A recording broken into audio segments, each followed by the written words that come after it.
Essence of Bhagavad Gita, Chapter 2, Sankhya Yoga. The second chapter can be classified into four parts: Arjuna's surrender, verses 1 to 10, Jnana Yoga, verses 11 to 38, Karma Yoga, verses 39 to 53, and Sthira Prajna, a Jnani's description, verses 54 to 72. Eventually, Arjuna realizes his helplessness and surrenders. The Gita teachings begin with this verse. The Lord said, "You are grieving for those who should not be grieved for. At the same time, you are speaking the words of the wise. The wise do not grieve for the dead or for the living." This very important verse is a condensation of the entire Gita teaching.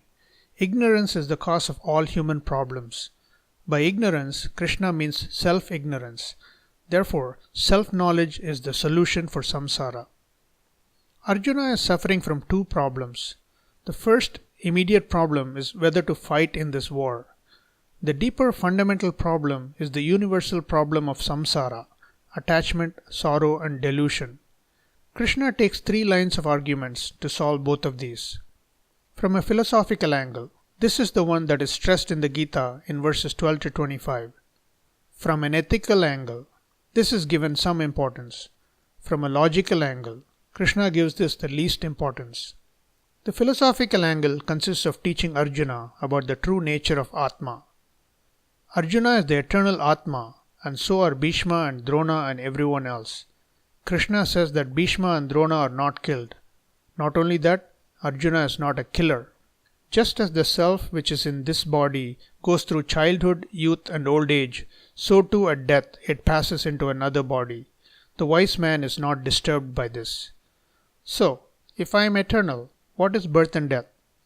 Krishna says birth and death are nothing but the self changing the medium of interaction, that is, the physical body.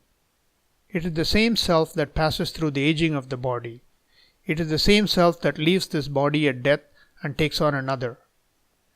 Krishna then stresses the permanence of the Atma and the impermanent nature of the Anatma, the body-mind complex.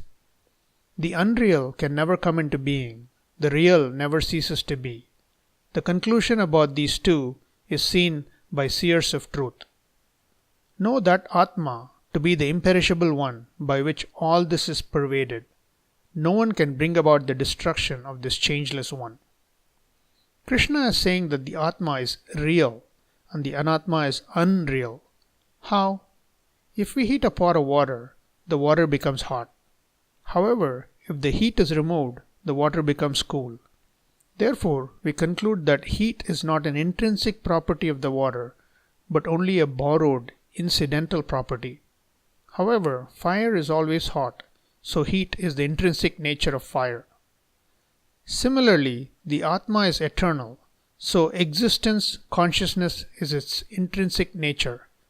It never ceases to be and is therefore permanent or real. Anatma is impermanent, so existence is only an incidental nature. So Anatma is impermanent or unreal. The permanent real nature is technically called Satyam. The impermanent unreal nature is called Mithya. Therefore, Krishna is saying that the Atma is Satyam, Anatma is Mithya. We also learned that the Atma pervades everything. How can something be so? The closest example is space. We first think that there is space in a room, but then we realize that the room is in space. Not only that, everything is in space, and space pervades everything. Atma is like that space. An important corollary is that Atma is formless, because any form is a limitation marking the end of that principle. Next, Atma is free from any type of change. It is changeless. It is said, "Perishable are these bodies which belong to the eternal, imperishable and unobjectifiable self. Therefore fight, O Arjuna." Krishna now says that Atma is not an object of knowledge. In other words, Atma is never an object and always the subject self. He who deems it, the self, a slayer, and he who thinks of it as slain, both are ignorant, for the self neither slays nor is slain. He further says that Atma is akarta and abhokta, neither a doer of actions nor an enjoyer of the resulting karma. Krishna concludes the description of Atma and points out that our real nature is consciousness. The nature of Atma. Atma Nityaha, eternal. Atma Satyaha. Consciousness is independently existent. It does not depend upon matter for its existence. Atma Sarvagataha. Consciousness pervades everywhere. It is not a localized phenomenon like the body. It is an unlocated principle. Atma Nirvikaraha. Consciousness is not subject to any change. Atma Aprameyaha. Consciousness can never be experienced as an object because it is ever the experiencer subject. Atma Akarta and Abhokta. It does not perform any action and therefore does not have any punyam or papam. The Vedantic approach is to never impose the teaching on anyone. The seeker has to accept the teachings on his or her own terms. So Krishna considers the possibility that Arjuna is not convinced by his prior philosophical arguments regarding the Atma and switches to logical arguments. No one can escape death. Hinduism says one who is dead will be born again. One should accept the fact that everyone dies and is reborn. This is a choiceless situation. When there is a choice, we should take proper action. When there is no choice, we should calmly accept it. Sorrow is nothing but resistance to accepting reality. Next, Krishna switches to ethical arguments. Krishna points out that Arjuna can gain punya by fighting in the war. Even if he is not interested in that, he will incur papam by not fighting. He points out that everyone may think that Arjuna is a coward. Krishna concludes his three-pronged arguments in the first phase of his teaching. He transitions to the topic of Karma Yoga by telling Arjuna what his attitude should be in preparing for war. Regarding happiness and sorrow, gain and loss, victory and defeat alike, prepare for war. In this manner, you will not incur sin. No human being can permanently expect success in life. Krishna does not teach how to succeed all the time. Krishna only says you should learn how to face both success and failure with mental equanimity. Now, one may ask, if self-knowledge is the solution to samsara, and Krishna has imparted this knowledge already, why do we need Karma Yoga?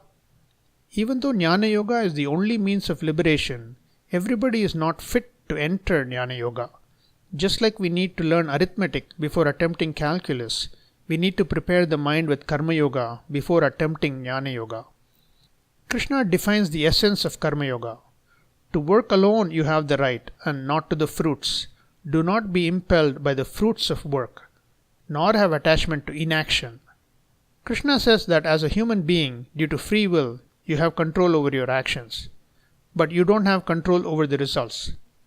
Krishna doesn't say that you have zero influence over the results. He is pointing out that while you are a contributing factor, you don't control the outcome.